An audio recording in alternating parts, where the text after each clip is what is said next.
So, um, I want you to imagine for a second a time in your life when you felt completely tolerated but entirely misunderstood. Oh, that's a very specific, uncomfortable feeling. Right. Try to put yourself right back into that exact emotional space. You're sitting across from someone, maybe an old friend or, a coworker. Yeah, and you're trying to explain something fundamental about who you are. Exactly.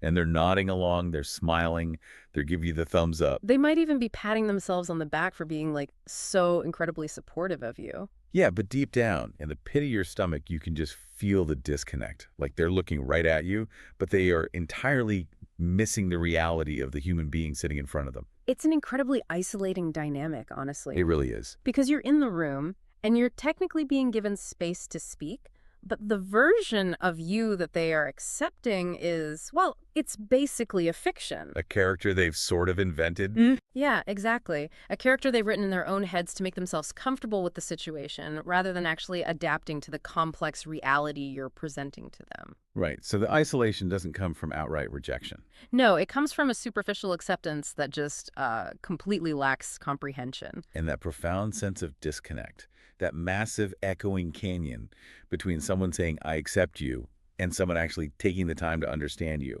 That is the exact focus of our deep dive today. It's a really fascinating topic. It is. We're looking at a very specific, deeply personal piece of source material today. It's a short, written reflection by a transgender author detailing their lived experiences, And it specifically focuses on their everyday interactions with friends and acquaintances who think they are being supportive. which makes it so interesting.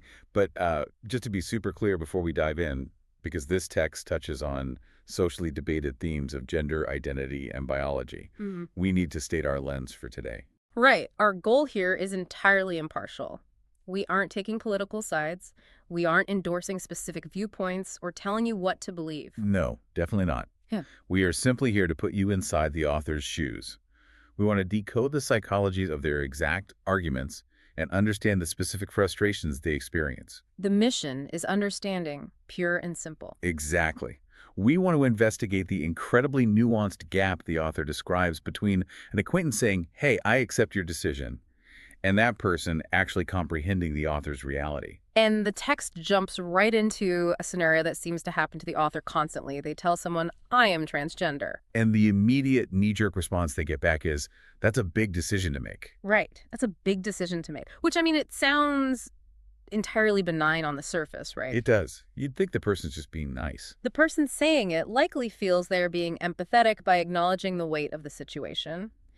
But the author identifies that exact phrasing as the root of a massive interpersonal failure. Yeah, they express a very specific annoyance with people who are accepting, but who fundamentally misunderstand the mechanics of what is actually happening. Because the author explicitly states they are not turning into a girl when they transition. Okay, let's unpack this, Mhm. because the distinction between turning into something and already being something is where the friction really starts. It's the core of their entire argument. To help visualize what the author is experiencing, let's use an analogy.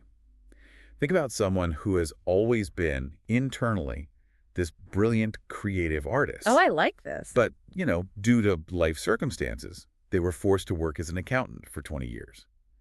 They wear the suit, they crunch the numbers, but inside they are an artist. They've always been an artist. Right. And when they finally quit and start painting, people say, oh, wow, you decided to try being an artist. Which is completely missing the point. Entirely missing it. Yeah. They were entirely missing that the person was always an artist inside.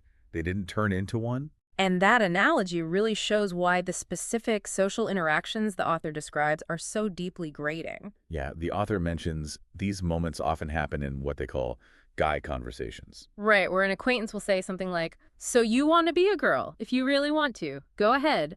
I have no right to make your decisions. That wording is so specific. I have no right to make your decisions. It is. The acquaintance is using the language of permission. They view themselves as these magnanimous allies, granting the author the freedom to act on a whim. Wow. Yeah. But psychologically, framing a fundamental identity as a quirky choice or a lifestyle decision actively invalidates the author's internal reality. And the author points out how quickly that mask of support slips into something far more dismissive. Oh, absolutely. The text details how these same people will talk for a bit, maybe offer that permission, and then eventually make a joke about girls.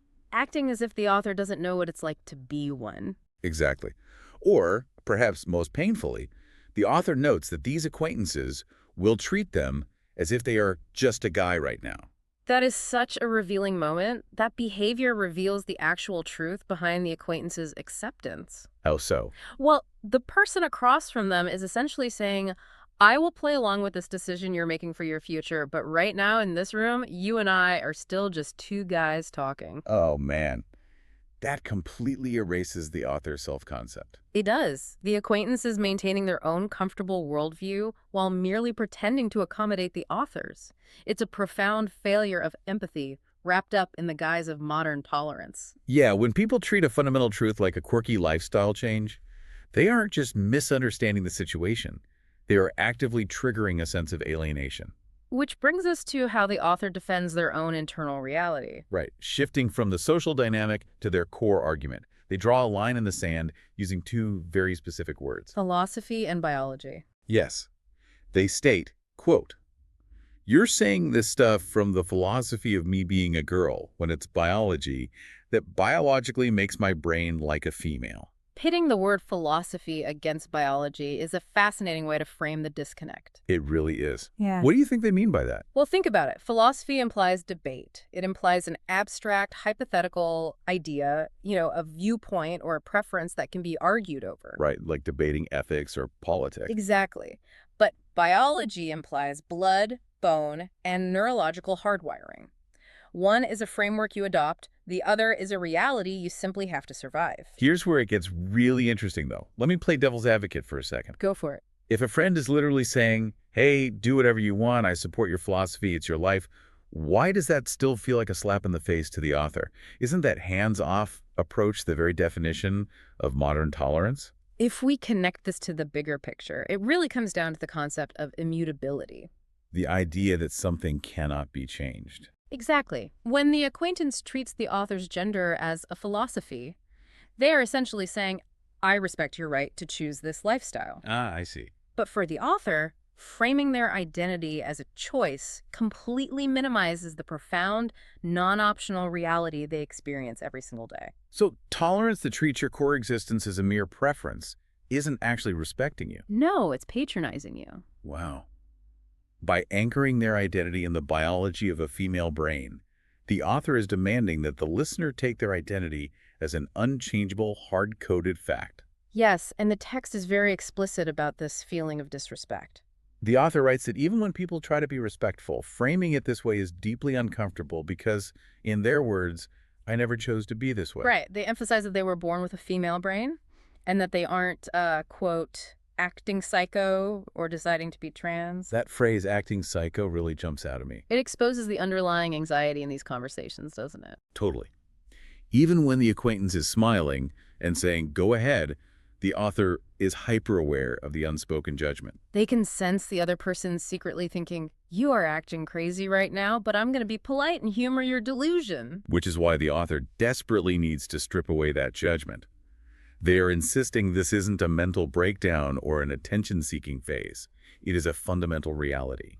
And they strengthen that point brilliantly by drawing a direct parallel to sexual orientation. Oh, right. The author argues that no one pops out of the blue and just decides, quote, hey, I'm gay. The logic there is incredibly sharp. They assert that if people actually had a choice in these matters, there would be significantly less homophobia and transphobia in the world. It completely short-circuits the it's just a decision argument. It really does. Because, you don't volunteer for a marginalized existence on a whim. Definitely not. You don't actively choose a path that practically guarantees you will face discrimination, misunderstanding, and immense social friction. You walk that path because it is the only one that aligns with your innate truth. The author uses this parallel to beg their audience to understand that being transgender is a matter of profound internal alignment, not some casual external reinvention. Right. This actually relates to something a lot of people experience on a smaller scale. How so? Well, think about times when your family or peers treat a core part of your personality, maybe you're deeply introverted or you hold a very specific belief, as just a phase you'll eventually grow out of. Oh, yeah. That diminishes your agency and your self-knowledge. You feel completely unseen. Exactly. Now multiply that feeling by 1,000 and apply it to your fundamental gender identity. It would be exhausting. That exhaustion from constantly explaining yourself naturally leads to the author's ultimate defense mechanism regarding the physical world. Right, because having established the internal reality of the female brain, the author then has to reconcile that truth with the external vessel. The body that the rest of the world sees and judges. And they make this deeply provocative claim about the physical body. What do they say? They state flat out, you don't get to decide who I am based off the outside. Who I am on the outside tells you nothing. Tells you nothing. That is a premise that challenges the default way human beings navigate the social world. It really is.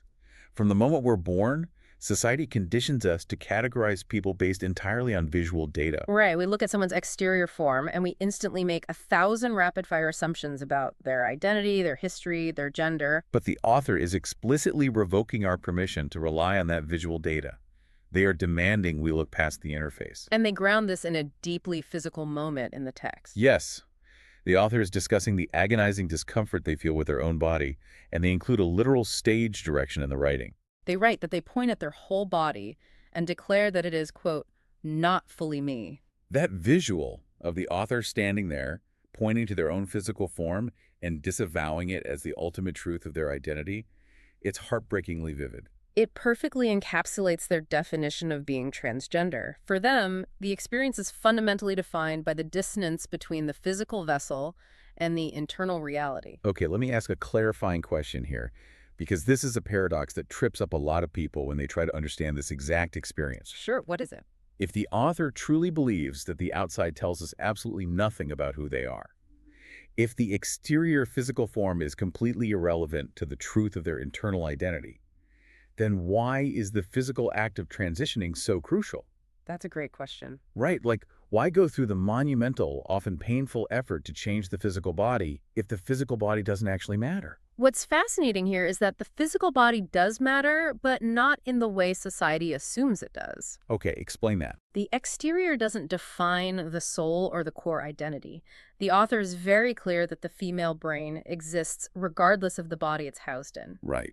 However, the constant grinding friction between that internal reality and the external physical presentation creates immense, unbearable discomfort. Ah, kind of like the artist forced to wear the accountant suit every single day. Mm-hmm. The suit doesn't make them an accountant, but wearing it when they're an artist is suffocating. Exactly. The artist is perfectly fine, but being forced into the wrong presentation causes endless friction. So it's not that the physical transition creates the woman. The woman is already there, fully formed. Transitioning within the author's framework isn't an act of creation. It isn't about changing who they are at their core. It's about correcting the exterior interface. Yes, so that the rest of the world can finally interact with the truth that was always present. It's an act of alignment designed to alleviate that agonizing friction. The goal isn't to become someone new. The goal is to finally allow the outside to reflect the inside accurately. Which fundamentally flips the script on how transition is usually discussed in those awkward, dismissive guy conversations the author deals with. It's not a rebellion or a costume change or a quirky decision. And the author summarizes this entire philosophy with a final, incredibly profound thought. They state that in transitioning, quote, like all great intelligent people, I am being myself. I am being myself. Notice the specific grammatical choice there. They use the present continuous tense. They don't say, I am becoming myself, or I am turning into myself. Right. I am being. The author frames their existence as an unchanging reality. It is a quiet, powerful declaration of self-evident truth. They are demanding that the world recognize them for who they currently are, right in this moment. Exactly. So what does this all mean for you, the listener? How do we take this incredibly specific, intimate reflection and apply the underlying mechanisms to how we move through the world? I think the core takeaway here is a massive challenge to how we actually listen to the people in our lives. It asks a deeply uncomfortable question about the limits of our own empathy. And our default social programming. Are we genuinely hearing how people define their own existence? Right. When a friend or a family member comes to us and shares a profound truth about who they are we really making space for their complex reality? Or are we secretly forcing their lived experiences into our own comfortable, easily digestible frameworks? Like telling someone their fundamental identity is just a quirky decision. And we do that so often without any malicious intent, don't we? We really do. The acquaintances in the text who thought they were being supportive by offering permission weren't trying to be cruel. No, but their reliance on their own framework accidentally resulted in profound disrespect. It's a stark warning that our attempts at tolerance can actually be quite toxic if we aren't willing to fundamentally update our understanding of the other person's reality. Empathy requires more than just a polite nod. It is the literal difference between making someone feel merely tolerated and making them feel truly understood. This also highlights the immense, often invisible mental labor that marginalized individuals have to perform every single day just to explain why the standard polite response of, "I accept your decision," is completely insufficient. It's an exhausting reality to navigate. Which brings us to a lingering thought I want to leave you with today. Let's hear it. A thought that builds entirely on the author's central radical premise. Who I am on the outside tells you nothing. It's a premise that destabilizes almost everything about how our visually driven society operates. We spend our entire lives making split-second judgments based on the physical exteriors of the people we pass on the street, the people we work with. But if this author's framework is right, if our physical exteriors are truly just vessels, just interfaces that don't inherently dictate our internal reality, Then the implications are staggering for how we interact with everyone. How much of anyone's true self are we completely, utterly missing? whether they are transgender or cisgender. Exactly. Whether they're a stranger you just met or someone you've known for 20 years. How much of the actual human being are we failing to see, simply because we're too busy making assumptions based purely on the physical presentation they walk through the world with? It's a powerful question. It's something to seriously think about the next time you look across the table and think you have someone entirely figured out.